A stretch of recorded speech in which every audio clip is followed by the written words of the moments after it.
болот. Андан кийинкиси биз Аллах Таалага дуа кылыш керек. Балки бул биринчи орунда тура, урматтуу бир тууганым, бизге намаздын махабатын сал. Бизге жана бүтүндө үммөттүн бардыгы намазды хушу, хузу менен окуй турган болсун дешибиз, урматтуу бир тууганым. Пайгамбарыбыз алейхиссалам Бадыр согушунда пенделик акылга салганда жеңиле турган болуп калды. Колун көтөрүп дуа кылды пайгамбарыбызга. Колун көтөрүп дуа кылды, намаз окуп, намаздан дуа кылды. Ушунчалык дуа кылгандан чапаны жерге түшүп кетти, ичинде көйнөгө эле калды. О Аллах, убада бергенсиң.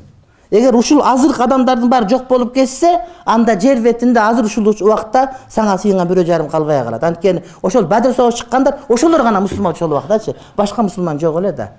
Кудайым, убадаң аткар. Дегенде Абу Бакыр келип айтты, Кудайым аткарат убадасын, кыжаалат болбо деп чапанын алып үстүнө кийгизди. Эң кыйын убакыттарда пайгамбар алейхиссалам намазга шашып, намаздан дуа кылат эле. Намаз жана дуа, урматтуу бир тууганым, бул биздин куралыбыз. Кудай Таалам мына ошону эстен иншалла чыгарбашыбыз керек.